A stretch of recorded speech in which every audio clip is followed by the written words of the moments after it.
Alors, qu'est-ce que je veux dire en disant je l'ai porté tellement mal? Je peux le dire. J'ai écrit sens inverse. J'ai écrit sens inverse dans la foulée de la ganache.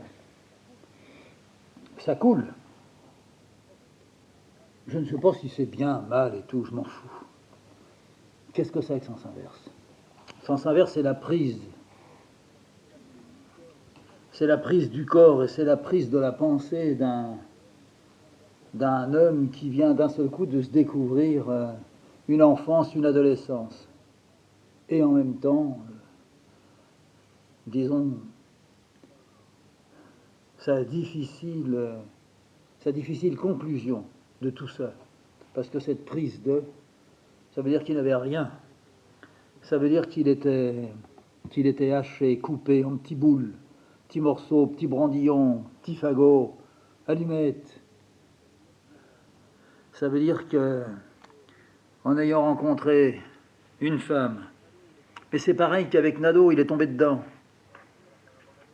Il a rencontré la femme avant Nadeau. Mais il aurait pu la rencontrer après. C'est le chemin, ça y mène tout droit.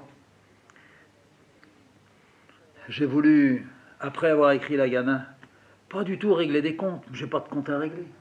J'ai rien à régler. Si j'ai un compte à régler, c'est avec moi, tout le temps. Mais avec moi parce que, voilà, parce qu'on est sensible à la sollicitation. Ah, c'est quelque chose. Ça, c'est le casse-gueule, c'est le croche-pied, ça peut se tourner au coup de massue sur la nuque. C'est un coup de flic, ça. Ouais, c'est un coup de flic, c'est le Jarnac, c'est... Ouais. Ben voilà, je peux le dire. J'ai essayé de faire quelque chose avec sens inverse. Je m'y suis attelé. Pour moi, ça n'a jamais été facile d'écrire. Faut pas croire, même dessiner. Parler, c'est pareil. On s'imagine, oh, il a des dons, ça coule. Ouais, vas-y, essaye, tu verras. Viens me voir pendant que je fais ça. Tu verras ce qui se passe. Faudrait voir ma gueule. Je m'en fous, mais... Non, allez, arrête. Non, j'arrête pas. J'ai fait sens inverse. C'était aussi gros que la Gada. Ça a été terminé 2 ans après, environ. Alors l'autre, il était là, il m'écrivait. Alors qu'est-ce qu'il y a derrière? Qu'est-ce qu'il y a derrière? Puis l'éditeur, pareil. Ah, mon cher Jean, tout le monde attend, tu parles.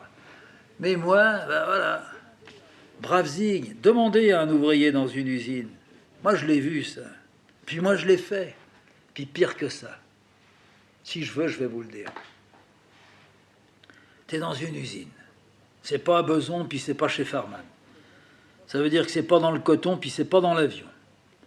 C'est dans un endroit où ça recevait de la ferraille. C'était un entremetteur en ferraille. Un macro de pute. Un macro de pute de la ferraillerie. Ouais. J'avais été embauché là, j'attendais de rentrer chez Farman. Oh, c'était sous l'occupation. Mais naturellement. Alors je me présente, j'arrive, bon, ils avaient ce côté, ils flattaient. L'ouvrier, je ne suis pas sûr qu'il soit réceptif à toute flatterie, mais à quelque chose. L'ouvrier, c'est un peu un cheval. Le patron, c'est un peu le maquignon. Ouais. Alors je vais là où on m'en a dit, là-bas, dans le fond. J'y vais. Puis là, il y a au moins une quinzaine de types. Il y a un énorme tas de ferraille. C'est fou ce qu'ils avaient ramassé. C'était ce qu'ils appelaient la récupération. C'était un type qui trafiquait avec les cheveux. Il ramassait de la ferraille, il piquait tout ce qu'il pouvait piquer. Et puis nous, les bons petits ouvriers, on était là. Moi, j'avais 18 ans, même pas. Oh, même pas, je devais avoir 17 ans. Puis il y en avait qui avaient mon âge, il y en a qui étaient beaucoup plus vieux. Il y avait des gros, des maigres, des costauds. Puis on voyait qu'il y avait des tirs au cul. Allez, ça tourne. Qu'est-ce qu'on fait? Alors je demande au type d'à côté de moi. Qu'est-ce qu'ils attendent? Bah, ils attendent, ils vont désigner des équipes. Puis qu'est-ce qu'ils vont faire, les équipes?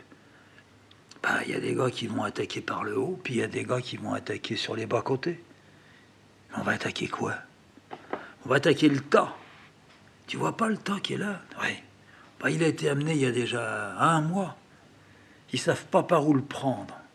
Alors, il faut dire que c'est pas facile, parce que ceux qui sont en bas, ils risquent de prendre les morceaux de ferraille qui sont en haut, puis ceux qui sont en haut, ils risquent bien de se casser la gueule vers ce qui est en bas.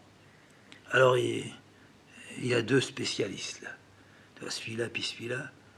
C'est ce qu'ils appellent le chef. Alors, vas-y pour le chef. C'est eux qui vont dire par où on doit attaquer. Tu sais dans quel coin tu es, toi? Ah non, pas du tout. Ils m'ont dit, allez là-bas. Va là-bas, il m'a dit. On était 3. Allez là-bas, allez, dépêchez-vous, dégrouillez-vous, les gars. Ça commence tout de suite. Ah bah oui, ça commence tout de suite, alors. À ce moment-là, il y a l'un des chefs qui dit, nous, on va attaquer par le haut. Alors, il me faut des types plutôt jeunes, parce qu'il faut grimper là-haut. Et puis, il faut savoir un peu manier les chaînes. Il y en a qui ont travaillé avec des chaînes. Il n'y en a pas un qui répond. Quoi? Vous savez pas travailler avec les treuils et les chaînes? Bah alors, faut aller vous faire foutre. Alors, tous ont dit, ah oui, moi. Oh. D'un seul coup, on s'est tous travaillé avec des chaînes. Ah, à la bonne heure. Bah alors, approchez-vous. Il m'en faut 6. Alors, on avance, on est 6. Moi, je pousse un peu, je vais être dans les 6. J'arrive, je suis dans les 6. Alors,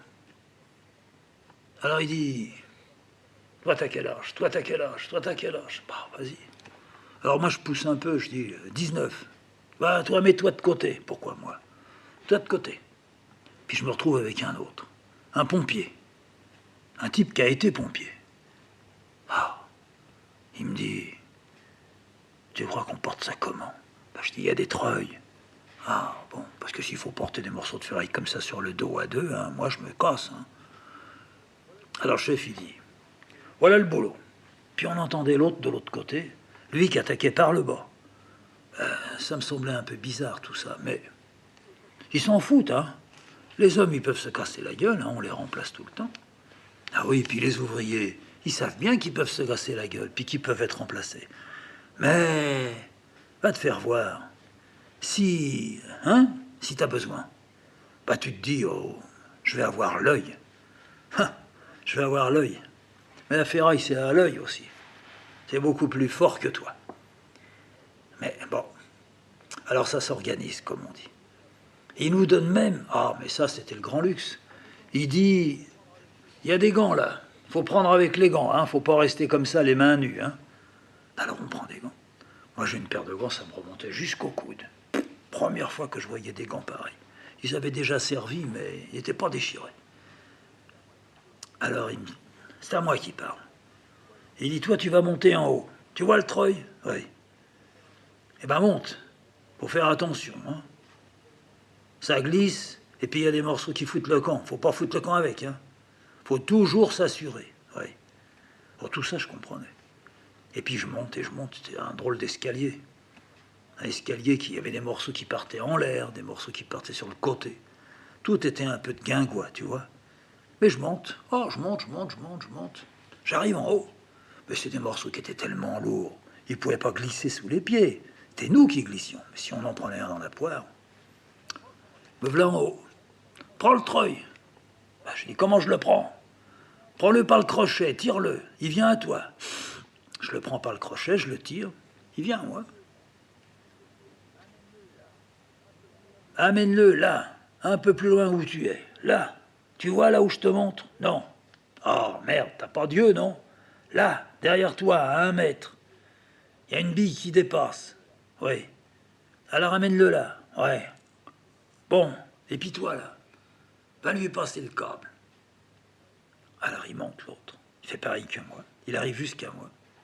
Puis il lui dit, tu passes le câble à l'avant et à l'arrière. Mais tu fais gaffe parce qu'il est pas tenu, il peut glisser. Hein. Et puis tu le passes à ton copain. Et puis lui, avec la boucle, il va la mettre dans le crochet. Et puis en bas, vous les deux, vous tirez.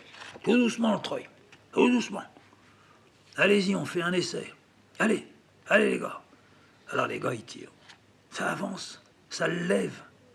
Nous, on avait une chaîne, il dit. Tirez tout doucement, soulagez, soulagez. On soulage. Ça s'élève. Ça reste un petit peu en équilibre. Alors il nous crie. Quand il y a l'équilibre, ça bouge pas. Quand il y a l'équilibre, ça bouge pas. C'est possible. On voit que c'est en équilibre. Il dit maintenant vous renvoyez, tout doucement, tout doucement.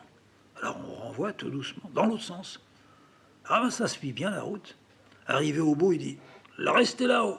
Lui, il continue. Vous en bas, vous freinez en tirant sur le câble là. Les autres, ils tirent, ils freinent. Bon, ben, il dit pour le premier essai, c'est bien. Maintenant, tu fais descendre. Pour faire descendre, tu démultiplies, ça va. Vas-y, vas-y, vas-y, vas-y, vas-y. Alors on l'entend là-haut. On se regarde avec le pompier. Écoute, c'est bon, hein? Bon, ça va. C'est sûr qu'il faut quand même faire gaffe, parce que si par hasard il se met à tourner puis qu'il te prend, tu ne l'arrêtes pas. On l'arrêtera pas. Alors on est là. On commence notre temps. Après, un peu plus loin, mais là-bas, loin, les autres, ils attaquaient par le bas. On a compris comment ils voulaient qu'on fasse. Ils voulaient qu'on descende petit à petit le haut, et puis également les autres, ils attaquaient par le bas, puis on allait se retrouver à peu près les mêmes, un peu à un moment donné, avec une pente assez raide. Mais si on prenait bien les précautions qu'il fallait qu'on soit bien guidé. Et ben c'est là que je veux dire quelque chose. C'est que il n'y a pas à dire. L'ouvrier, il obéit. Tu m'entends? Un ouvrier, ben, ça dit oui. Ouais. J'ai pensé à ça, là, pour raconter. Ben, j'ai pensé que je me suis conduit vraiment comme un con d'ouvrier, avec le Nadeau. J'ai dit oui. Et je pense que je me suis pas conduit comme ça avec le Breton quand je l'ai rencontré. Ben, c'est quand même une différence. Hein. Et ben, la différence, moi, je la connais. Avec Breton, c'était simple, c'était lui, moi. Ça partait nulle part ailleurs. On n'allait pas imaginer rien. Rien. J'aurais même pu lui dire comment je faisais mes couleurs. J'aurais même pu aller plus loin, lui dire la première fois que j'ai rencontré ces couleurs, c'était à Marseille, sur le cours Belzins. Et après, j'ai su, après, j'ai connu. Après, j'ai appris que Breton, il était passé par Marseille avant de s'en aller en Amérique.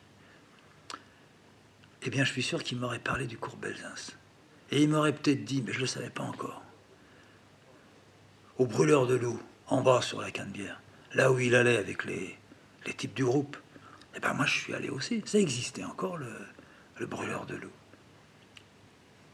On aurait pu causer. On aurait pu causer simplement. Et puis, on aurait pu aussi s'envoyer des anneaux de beaux mots. La poésie, tous les deux. J'en suis sûr, il transpirait. Et moi, ben, disons, je la suais. Mais c'était pareil. Tandis qu'avec l'autre, c'était bien, mais c'était pas bien. Il y avait à la fois du mort et du vivant dedans. Un côté carnassier, un côté charognard. Ouais. J'ai pressenti qu'il allait m'éjecter quand il le voudrait, quand ça marcherait plus, quand je ferais un pas de travers. Ouais. Un peu un type politique. Il suce l'os puis il le jette. Ben c'est ça, ces gens-là. C'est des journalistes. C'est pas du tout des poètes. Ouais. Ils font le jeu de quelqu'un. Lui, c'est le jeu, je sais pas de qui. Mais lui, c'était quand même pas formidable. Oh, mais oh, on peut pas dire. On a joué, on a ri, ça a été par moments grandiose. Mais j'avais quand même toujours un peu peur, parce que ça se ramenait à un moment donné. On avait fini de bouffer, il était venu nous voir là-haut dans les montagnes. Puis à un moment donné, il me disait, viens, on va aller fumer une petite cigarette à côté. Alors on changeait de pièce, on laissait les femmes dans la cuisine, puis on allait à côté, on fumait une cigarette. Et alors là, il me disait, mais à chaque fois je le savais, je l'attendais, mais je l'attendais, puis je ne bougeais pas. Il me disait alors, tu en es où? Qu'est-ce que tu fais en ce moment? C'est comme ça que j'ai eu fini mon sens inverse. Et puis il est passé là-haut au village, et puis il m'a posé la même question, alors j'avais préparé le paquet. Alors je lui dis, voilà ce que j'ai fini. Je ne sais pas si ça va. C'est pas mieux que la Ghana. C'est aussi autobiographique que la Ghana. Qu'est-ce que je peux encore dire? C'est vrai, mais c'est pas quelque chose qui t'intéresse que je te dise c'est vrai. Alors il me reprend tout de suite, il me dit, tu sais, la sincérité, ça sert à rien. Ah oui. Oui, c'est là que ça cogne, hein. La sincérité. La sincérité, ça n'assure pas que ça tienne debout. Ça, je suis entièrement de cet avis. Quelqu'un qui dit j'ai fait ça avec sincérité, bah, il peut se le mettre où je pense, hein. Mais ça peut être aussi, sans qu'il le dise, tellement sincère, ça se sent tellement que on ne dit pas au type vous l'avez fait avec sincérité. On sent que, et ça va, ça passe. Ça passe grâce à cette sincérité qui n'a pas été dite, mais qui est dedans. Alors, bon, il s'en allait à Nice, voir sa frangine. Là, il part avec mon paquet. Un gros paquet. C'était la Ghana, une autre Ghana. Ça venait comme ça me fatiguait même que ça vienne tellement. Mais il était question de... Le sens inverse, c'est le chemin qu'un homme, tout à coup, fait en sens inverse de tout le chemin des autres. Les autres, ils vont là-bas. Puis voilà que tout à coup, il y en a un, ben, il fait pas demi-tour, mais il n'a jamais pris ce chemin-là, et il s'en va de l'autre côté. C'est ça, sens inverse. Ouais. Alors, je ne règle aucun compte. Je dis seulement, j'écris seulement, comment j'ai pu surmonter ce qui était l'insurmontable. Comment j'ai rendu possible ce qui était pour moi impossible. Comment, dans la méconnaissance la plus complète, j'ai pu arriver à un semblant de connaissance, attention, de connaissance de la piste, du chemin. C'est-à-dire comment on fait pour se sortir d'un torrent qui dévale et on n'a pas le temps d'arriver sur l'autre berge. Voilà, c'est un peu ça. Oui. On pourrait dire aussi comment, quand il y a un grand feu puis qu'on est pris dans le milieu, quelle est la seule solution pour s'en aller? Bah, je ne suis pas sûr de la connaître.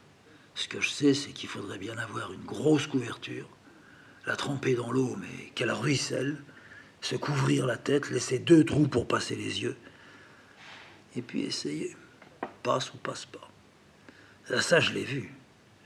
C'est parce qu'on a vu qu'on peut dire. Ça s'invente pas. Moi, j'ai vu pendant la guerre.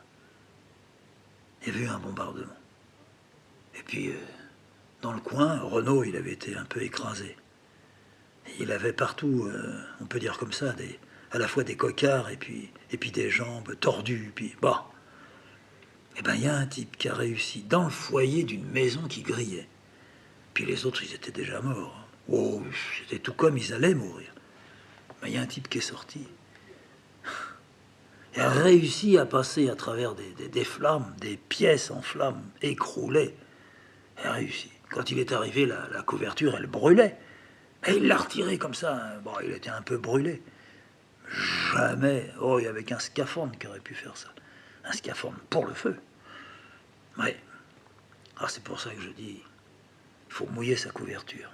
Il faut aussi mouiller sa liquette. Il faut mouiller son froc. Ouais. Ben, je me suis arraché. Hein. Mais bon, ben, il était là, je lui dis, tu me diras franchement, hein, si ça va pas, c'est pas grave. C'est pas grave.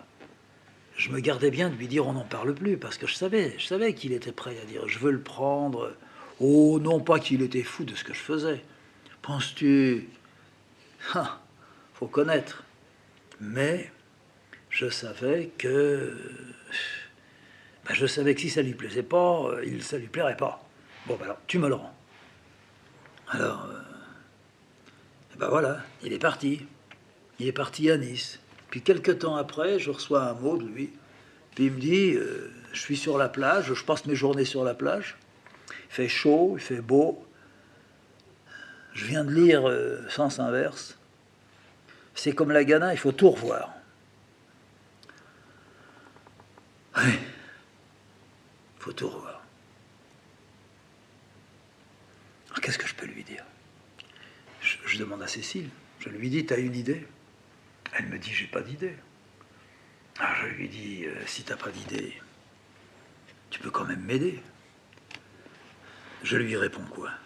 Il avait d'ailleurs dit en bas de la lettre, il avait dit, réponds-moi rapidement. Alors je lui réponds rapidement. On est d'accord, Cécile et moi, qu'est-ce qui ne va pas? Qu'est-ce qui ne va pas et qu'est-ce qu'il faut faire? Oh, la réponse, elle était déjà toute prête. Alors il dit, il y a des longueurs, il y a des répétitions. Bah, j'avais qu'à sortir la lettre pour la Ghana. Et puis, alors là, j'ai été un petit peu bousculé, mais il dit, on te croit pas toujours. Bon, j'avais le double du sens inverse. Bon, je n'allais pas le lire tout de suite. Je dis à Cécile, toi qui l'as lu, toi qui es un petit peu plus lointaine que moi là-dedans, qu'est-ce que ça veut dire, on ne me croit pas toujours? Alors elle dit qu'elle ne sait pas. Elle ne sait pas. Qu'est-ce que ça veut dire, ça? Alors je réécris encore. Je lui dis, j'ai pas très bien compris ce que tu voulais dire, mais on ne me suit pas toujours, on ne comprend pas toujours. Au fond, ce que tu veux dire, puis c'était une interrogation, hein, tu veux dire que ça semble pas vrai. Mais je suis d'accord. C'est pas toujours parce qu'on relate l'exactitude que ça devient vrai. Mais j'ai pas relaté l'exactitude. Ce que j'ai voulu faire, sans doute que tu l'as compris dès le départ, mais je tiens à te le redire. J'ai voulu montrer que quelqu'un qui n'avait rien, on peut dire quelqu'un qui n'avait aucune arme, quelqu'un qui se réveille avant d'écrire la Ghana. Ça, c'est... Si on le lit bien, on comprend que c'est quelqu'un qui a écrit ça pour relater ce qui s'est passé quand il avait 19, 20, 21, 22, 23 ans. Voilà. Il n'y a aucune trace de la Ghana. La Ghana, normalement, ce type-là, il va l'écrire après. Bon, ben, il se trouve que j'ai écrit la Ghana avant. Mais dans l'ordre mental, dans l'ordre imaginaire, dans l'ordre... Eh bien, la Ghana a été écrite après sens inverse. Normalement, je pourrais faire croire que ça, je l'ai écrit avant. Et puis la Ghana, eh bien, elle serait venue après m'être... qu'est-ce que je peux dire? M'être retrouvé, avoir cru, pouvoir jeter un regard. Mais je ne pourrais pas le jeter avant. Et au fond, c'est la vérité. Bien sûr que dans l'ordre, je ne sais pas comment dire, alors tout ça, je disais ça dans la lettre, hein, dans l'ordre authentique, c'est la Ghana qui a été écrite il y a 2 ans. Mais intérieurement, ça, je l'avais vécu. Je l'avais vécu avant d'écrire la Ghana. Et je n'ai plus écrire la Ghana que parce que ça, je l'avais comme écrit avant la Ghana. Alors, réponse. Je comprends très très bien tout ce que tu dis, mais ça ne ressort pas là. Alors, il faut savoir. Tu reprends, je t'envoie, je te dis où ça va pas. Il y a des endroits où c'est tout à fait captivant, mais captivant. Mais moi, j'ai pas envie d'être captivant. J'ai pas envie de passionner les gens. Il m'a dit, tu fais comme tu veux. Dis-moi. Je le garde et je te dis comment il aurait fallu. On peut faire de ça quelque chose de bien. Je m'arrête à cette phrase. On peut faire de ça quelque chose de bien. Eh bien là, je recommence. Je ne pouvais pas ne pas recommencer. Je lui ai écrit, mais le soir même. Si tu peux faire quelque chose de ça, je ne dis pas quelque chose de bien. Si tu peux faire quelque chose de bien, fais-le. Carte blanche. Ça recommence. Ça recommence. J'aurais été une femme, je me serais laissé faire partout. À tous les coins de rue, je me faisais arrêter. Ouais. Alors lui, réponse, je m'y suis mis. Ah oui, je m'y suis mis. Oh, non pas que je commence à ce moment-là à croire que il veut tripoter, je l'ai compris qu'après. En tout cas, il travaille, il passe ses vacances là. De temps en temps, il m'envoie un petit mot en me disant mes vacances, c'est avec toi, mais... Enfin, il a l'air de vouloir me le faire un peu porter, comme s'il se faisait chier pendant ses vacances. Mais il était ravi. C'est fait. C'est fait, il rentre à Paris. Il m'envoie ce qu'il a fait. Je regarde même pas. Pas la peine. Je peux pas. Je suis déjà dans autre chose. Je suis entre Lagana et Saint-Sauveur, je suis dans la perruque, moi. Dans la perruque, c'est entre 12 ans et 18 ans. 18-19, voilà. C'est là que je commence à travailler, que je vais dans les usines, que mon père est blessé, qu'on n'a plus de nouvelles de mon père, que je vole de l'argent à ma mère, que je rencontre une petite jeune, que la petite jeune se révèle être une pute, que je suis prêt à faire n'importe quoi pour pas rentrer dans une usine, que je vois pour la première fois les Boches, enfin voilà, tout ça. Que je me forme en quelque sorte, que je suis en apprentissage, quoi. Que je travaille pour la première fois dans Guttapercha. Ouais. Mais il n'y a que moi pour être à la fois passionné par la Guttapercha, effondré par l'idée de la Guttapercha. Qui est-ce qui va trembler à ça? Moi, j'avais le pif plein de coton, de gelée, de saloperies, de cette drogue-là. Puis les ouvriers, ils étaient chouettes. Ouais. Les ouvriers me faisaient faire le pire du boulot. La merde, c'était à moi qui la donnait. Ouais. Balayer, c'était rien. Ramasser ce qui dépassait des cuves quand ça bouillait. Ouais. Ben, je souhaite à peu de personnes de ramasser ce qui déborde des cuves quand on fait de la Guttapercha. Ouais. Et eux, ils m'avaient même pas dit, ceux-là, qu'il fallait se foutre du coton dans les narines. Alors moi, je l'avais pas fait. Alors, je tirais des mèches, comme si j'avais eu des vers dans le nez. Ouais. Merci, les gars. Ouais. Je suis pas resté. Enfin, j'ai quand même fait 3 semaines. Il manquait d'étouffer, de crever étouffé avec ça. Ma mère qui a arrêté les frais, elle m'a dit, tu peux pas retourner là. Je lui ai dit, mais tu sais pas ce qu'ils font. Là-dedans, c'est de la vapeur, mais c'est de la vapeur comme de la gelée. Quand tu fais de la gelée avec les os, eh ben eux, c'est pareil, mais c'est beaucoup plus dur. Et puis c'est dans l'air. Mais eux, ils se foutent du coton, ils me l'ont pas dit. Ouais. Ils se sont amusés quand j'ai tiré comme ça des morceaux de coton dedans. Coton gelé. Coton à la fois de ma morve et puis de cette saloperie qui était dans les cuves. Je ne veux plus y retourner. Puis elle m'avait dit, tu ne retourneras pas. On n'a jamais su que c'était ça. Mais j'avais mis au moins 8 jours à me déboucher les oreilles. J'avais les yeux le matin, ils étaient collés. Les cheveux, mais de la gomina, mais la gomina supérieure. On peut rouler à l'envers sur une bicyclette à 100 à l'heure. Il n'y a pas un cheveu qui se redressera. Ouais. Ma mère, elle avait des grands yeux comme ça. Ah oui. Ben écoute, il faudra bien faire attention.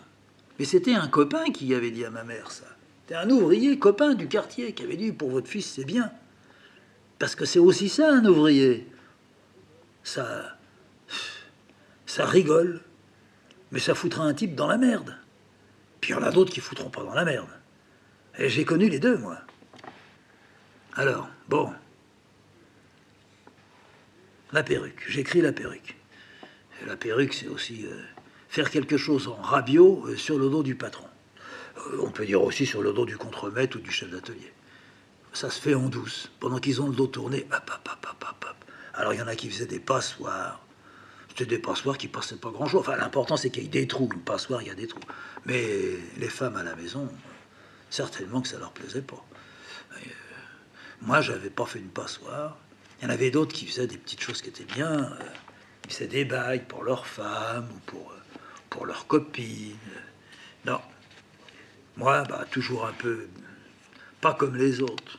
J'ai jamais aimé les avions. Mais j'ai quand même fait un petit avion, un aéroplane. Les ailes, je les ai faites un peu comme des ailes d'oiseau. Elles étaient tordues, mais enfin... Et puis, pas de cockpit ni rien. Un petit coup de carlingue. Pas de roue. Mais on voyait, ça faisait un peu comme les cocottes qu'on envoyait quand on allait à l'école. C'était un peu ce genre. Alors j'avais appelé ça la perruque. C'est-à-dire que il faut qu'on perruque si on veut tenir le coup, parce que sinon, c'est pas possible. Même à 12 ans, 13 ans, dans une usine, on peut pas tenir le coup. Même si on fait des conneries, même si on nous dit, allez, balaye, puis que toute la journée on balaye. Ou bien qu'on vous fait des vacheries. Dis-moi, petit, on vient ici. Alors on vient. C'est les compagnons. Alors les compagnons, ils ont droit à tout. Ouais. À tout, y compris à leurs grosses conneries. Alors viens ici, dis donc, tu vas aller au magasin là-bas me chercher. Alors là, il fallait aller voir le magasinier, bien sûr. Alors tu vas dire, il faut pour le compagnon une lime. Alors il va te dire, quelle lime? Bah tu vas dire, il est en train de limer de l'aluminium, alors il veut de la lime à épaissir. Alors moi je m'en vais. Moi je vais là-bas. Et puis je demande. Je dis, c'est pour le compagnon là-bas. Je dis le numéro du gars. Alors on me dit, oui, qu'est-ce que tu veux? Ben, c'est pas moi, mais c'est lui. Lui, il me dit, va me chercher une lime à épaissir. Ah, ben attends un peu. Alors j'attends un peu. Mais j'attends au moins une demi-heure. Alors je dis, je vais rentrer là-bas dans l'atelier, je vais me faire engueuler. Alors à chaque fois que je vois passer, je lui dis, faut pas m'oublier, hein. Je vous ai demandé quelque chose. Oui, oui, oui, mais il n'y en a pas en ce moment, on est en train de chercher ailleurs. Attends un peu, petit. Alors le petit, il attend un peu.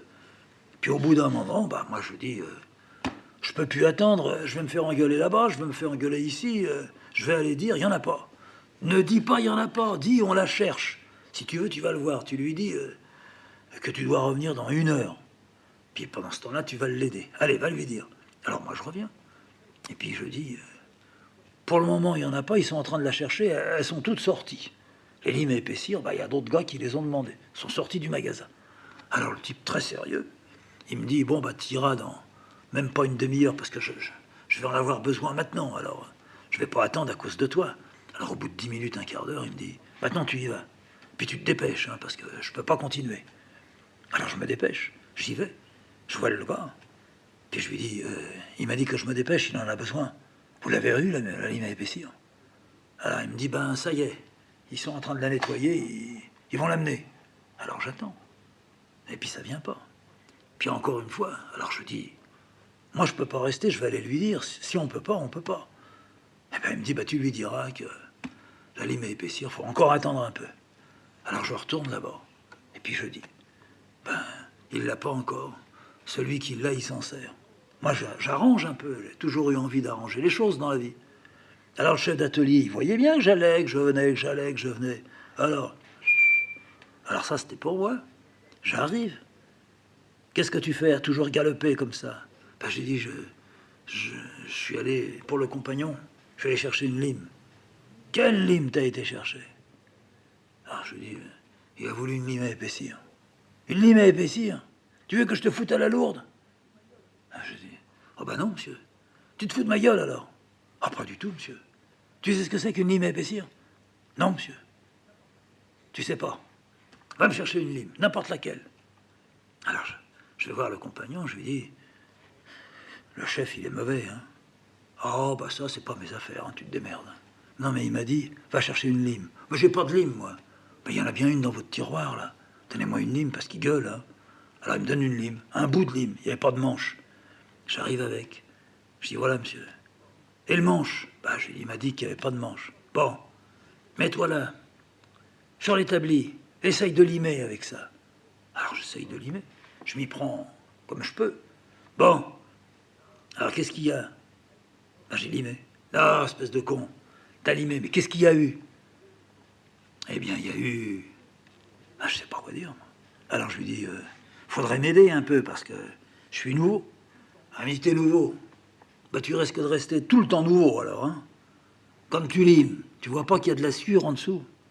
Ah oui, ou de la limaille. Ah oui. Bon, tu peux imaginer une lime, tu passerais là, et puis au lieu de faire de la limaille, ça serait la pièce qui grossirait. Où est-ce que t'as vu ça? Qu'est-ce que t'as là-dedans? De la merde ou pas? Je comprends vraiment pas. Il m'a dit, et alors, t'as pas besoin de réfléchir. C'est pas 107 ans qu'il faut attendre. Imagine un peu. Une lime qui, au lieu de retirer du métal, ou bien une râpe, tu sais ce que c'est qu'une râpe? Oui, mais une râpe à fromage. Oui. Et bien quand tu frottes le fromage sur la râpe, ça tombe dans le bol. Puis ta mère, elle le fout sur les pâtes. Oui. Mais tu imagines que ça serait une râpe avec du fromage, tu frotterais, puis ton morceau de fromage, il grandirait. Bon, est-ce que tu m'as compris? Ben, je regarde. Je me dis, merde, j'ai jamais vu un morceau de fromage qui grandirait. Mais t'as compris ou t'as pas compris? Si tu me dis j'ai pas compris, je te dis, hop, la lourde. Ah, évidemment que De toute façon, je lui aurais dit j'ai compris. Mais je crois que j'ai compris. Alors elle me dit, qu'est-ce que tu fais maintenant? Tu y vas au magasin ou pas? Ben, je lui dis, non, j'y vais pas. Ah, enfin, ça y est. Eh ben, va à ta place là-bas. Et puis n'écoute pas trop les compagnons parce qu'ils se foutent de ta gueule sinon. La dernière fois, hein. Je suis parti. Bon, alors c'est ça. C'est ça, je veux dire, un ouvrier, ça ferait foutre un coup de pied dans le cul à un gamin. Ça lui fait faire ça, et puis après, ça baisse le dos. Ça joue, oh oui, c'est pas méchant. Ça peut être mauvais. Un ouvrier, il peut faire une véritable cagade à un type. Il pourrait même desserrer une roue de bicyclette et puis laisser le gars partir avec la roue qui n'est pas serrée. Histoire de voir. Alors moi, j'en avais pris un sacré coup, hein. Un sacré coup, parce que si je faisais le compte, et je ne pouvais pas le faire le compte, mais si je faisais le compte, je m'étais retrouvé en montagne, parce que ma femme était malade, parce qu'elle devait se retaper, et au bout du compte, c'est moi qui suis malade, et qu'il va falloir soigner. Je me soigne. Par chance, je peux taper à la machine. Je tape un paquet de feuilles. Je l'envoie à un type, et le type, il me dit, ça va, mais c'est pas comme ça. Et il tripote, et il arrange. Et je dis oui, et je suis mal. Je fais une deuxième chose. Je l'envoie au type. Il dit, il faut arranger, et je suis encore beaucoup plus mal.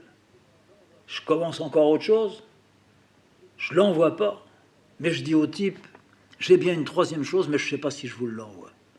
D'ailleurs, je disais si je te l'envoie. Alors j'étais reçu par lui. Oui, comme il avait reçu Breton. Il s'amusait. Il était amical, mais il était en même temps une vache. Quand il pouvait me planter, il me plantait.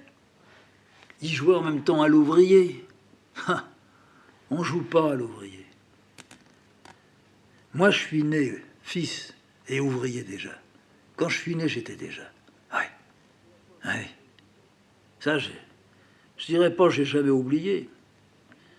Ça n'a rien à voir avec oublier. On est. On est. Et les autres, ils ne deviennent jamais ça. Jamais. Lui, je ne sais pas d'où il sortait. Il racontait. Il disait dans ma famille, mon père, son père était mort à la guerre de 14, sa mère avait... Je sais pas. Et il finit quand même par faire l'école normale. Ouais. Bon, tant mieux pour lui. Seulement, il y avait quelque chose qui ne tournait pas. Alors, ça n'a pas fait beaucoup de plis. Ça devait tôt ou tard se terminer comme ça s'est terminé. Hein.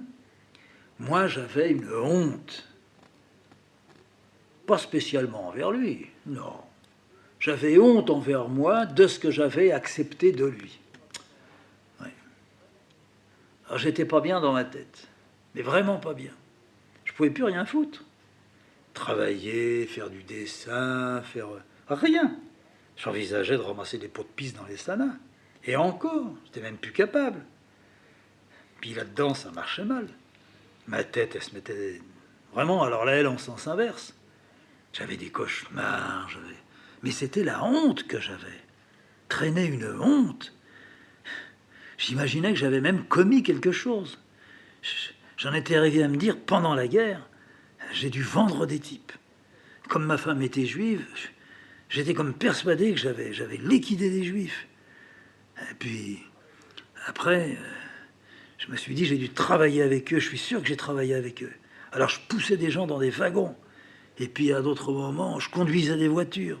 J'allais chez des gens. Je leur foutais des cordes autour du corps. Et puis, je leur disais, allez, montez dans les voitures. Ne vous faites pas chier. Des gens comme vous, c'est foutu. Je me disais, j'ai fait ça ou j'ai pas fait ça. Ah, j'étais déréglé. C'est ça qu'il faut comprendre. C'est que j'ai connu ça aussi avec un autre type. Vous allez voir. C'est simple. On dira c'est parce qu'il est vraiment fragile. Je suis pas sûr. C'est parce qu'il est rebelle et que malgré tout, il cède. Ah, ça s'explique pas, ça. Ma mère, quand on était venu lui demander une fois, votre fils, qu'est-ce qu'il fait? Ah, elle avait dit, bah, il travaille en ce moment à l'usine, parce qu'on aimerait bien qu'il travaille aux abattoirs. Ma mère, elle avait dit oui. Moi, j'ai dit non. Pendant la guerre, il y avait un type qu'on connaissait. Pas moi, mais elle. Mon père n'était pas là. Ma mère, un jour, elle voit ce type. Moi, j'étais là. Enfin, je suis arrivé après. Je me dis, qu'est-ce qu'elle fait avec lui? Je savais qui il était, hein. Je savais. Il était flic. Ah, flic gendarme. Ben, je me dis, pourquoi elle voit toujours ces types-là? Alors elle parle, puis elle dit, tiens, le voilà mon grand. C'était moi, son grand. Bon. Elle était gentille. Mais elle lui dit, ah, si vous pouvez lui trouver une meilleure place que celle qu'il a, ça me ferait plaisir. Je sais pas le type, qu'est-ce qu'il... En tous les cas, il me dit, tu as de la patience, toi? Ah, ben, je lui dis, oui, il y a des moments. Non, mais de la patience. T'es calme? Oui, assez. Alors ma mère, elle dit, oh oui, mais il faut pas s'y fier. Ah, il dit, non, je demande à lui, tu es calme ou pas calme? Tu te mets vite en colère? Bon. Je lui dis, ça m'arrive, mais c'est pas toujours. Pourquoi? Parce que tu pourrais déjà commencer à faire l'école de police. Oh, oh là là. Ah, tu parles. Je regarde ma mère. Vraiment, avec mes yeux, je lui disais, mais ça va pas dans ta tête. Mais t'y penses pas. Mais jamais. Mais mon père, il avait disparu pendant la guerre. Enfin, pendant les 2 premières années. S'imaginer que j'allais pouvoir rentrer chez les flics. Non, mais il y a quelque chose. Alors le type, il insiste, et puis il finit, il prend un petit bout de papier, et puis il inscrit dessus où est-ce que je devrais y aller pour me présenter. T'as ton brevet? Ah, tu parles comme j'ai mon brevet. J'ai tout juste mon certificat, et encore. Enfin, je lui dis, oui, je fais des cours du soir, je lui dis. Ouais, c'est très bien, ça. Tu pourrais écrire sans faire trop de fautes d'orthographe, et petit à petit, bon ben, ça s'arrangerait. Parce que tu vas devenir grand et solide, il faut des types grands et solides, tu sais. Ah ben, je me dis, vraiment, ça, ma mère, alors jamais elle a réfléchi, hein. Je sais pas où elle est allée chercher ça. Bon, le type, il est parti. J'ai dit à ma mère quand il est parti, jamais, tu m'entends? Jamais, jamais, jamais. Voilà. Flic, jamais. Tu peux me dire, les flics, c'est pas des méchants. Il y en a qui sont pas méchants. Il y en a qui aident les vieilles à traverser la rue. D'accord, c'est non. D'accord, toi aussi? Ah, elle m'en a voulu, hein. Elle m'a dit, c'est la sûreté. Tu touches ton mois, t'es au mois. Des fois, ils vous logent. Il y a une sorte de... Tu vois, de magasin entre eux. Ils s'achètent, c'est moins cher. Je comprends pas pourquoi tu dis ça. Tu me vois, moi, flic? Bon, mon petit, il y en a toujours eu, il y en aura toujours. Non, mais écoute, une petite seconde. Puis tout à coup, elle a réalisé, je sais pas comment elle a fait pour réaliser. Elle m'a dit, mais non, mais c'est sûr, tu peux pas devenir comme ça. Bon, allez, faut oublier.